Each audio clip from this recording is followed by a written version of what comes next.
Ulangan pasal 24 tentang perceraian. Apabila seseorang mengambil seorang perempuan dan menjadi suaminya, dan jika kemudian ia tidak menyukai lagi perempuan itu, sebab didapatinya yang tidak senonoh padanya, lalu ia menulis surat cerai dan menyerahkannya ke tangan perempuan itu. Sesudah itu, menyuruh dia pergi dari rumahnya. Dan jika perempuan itu keluar dari rumahnya dan pergi dari sana, lalu menjadi istri orang lain, dan jika laki-laki yang kemudian ini tidak cinta lagi kepadanya, lalu menulis surat cerai dan menyerahkannya ke tangan perempuan itu, serta menyuruh dia pergi dari rumahnya, atau jika laki-laki yang kemudian mengambil dia menjadi istrinya itu mati, maka suaminya yang pertama, yang telah menyuruh dia pergi itu, tidak boleh mengambil dia kembali menjadi istrinya, setelah perempuan itu dicemari. Sebab hal itu adalah kekejian di hadapan Tuhan. Janganlah engkau mendatangkan dosa atas negeri yang diberikan Tuhan Allahmu kepadamu menjadi milik pusakamu. Apabila baru saja seseorang mengambil istri, janganlah ia keluar bersama-sama dengan tentara maju berperang atau dibebankan sesuatu pekerjaan.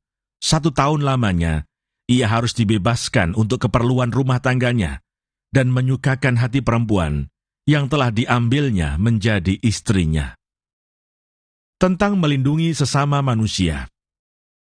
Janganlah mengambil kilangan atau batu kilangan atas sebagai gadai, karena yang demikian itu mengambil nyawa orang sebagai gadai.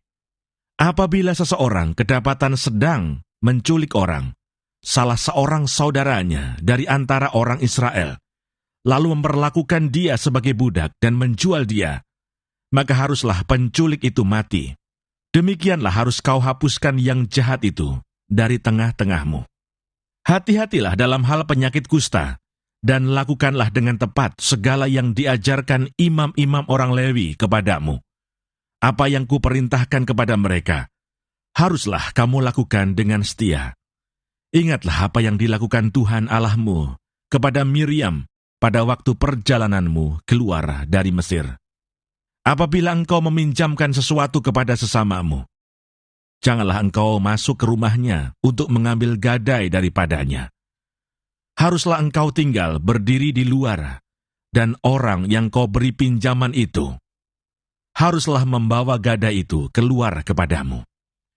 Jika ia seorang miskin, janganlah engkau tidur dengan barang gadaiannya. Kembalikanlah gadaian itu kepadanya pada waktu matahari terbenam, supaya ia dapat tidur dengan memakai kainnya sendiri dan memberkati engkau. Maka engkau akan menjadi benar di hadapan Tuhan Allahmu. Janganlah engkau memeras pekerja harian yang miskin dan menderita, baik ia saudaramu maupun seorang asing yang ada di negerimu di dalam tempatmu. Pada hari itu juga, haruslah engkau membayar upahnya sebelum matahari terbenam. Ia mengharapkannya karena ia orang miskin, supaya ia jangan berseru kepada Tuhan mengenai engkau, dan hal itu menjadi dosa bagimu. Janganlah ayah dihukum mati karena anaknya.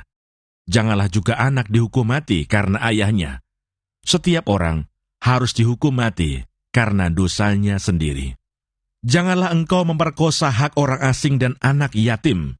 Juga janganlah engkau mengambil pakaian seorang janda menjadi gadai.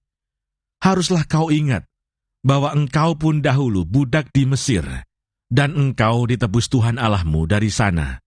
Itulah sebabnya aku memerintahkan engkau melakukan hal ini. Apabila engkau menuai di ladangmu, lalu terlupa seberkas di ladang, maka janganlah engkau kembali untuk mengambilnya. Itulah bagian orang asing, anak yatim dan janda, supaya Tuhan Allahmu memberkati engkau dalam segala pekerjaanmu. Apabila engkau memetik hasil pohon zaitunmu dengan memukul-mukulnya, janganlah engkau memeriksa dahan-dahannya sekali lagi. Itulah bagian orang asing, anak yatim dan janda. Apabila engkau mengumpulkan hasil kebun anggurmu, janganlah engkau mengadakan pemetikan sekali lagi. Itulah bagian orang asing, anak yatim dan janda. Haruslah kau ingat bahwa engkau pun dahulu budak di tanah Mesir. Itulah sebabnya aku memerintahkan engkau melakukan hal ini.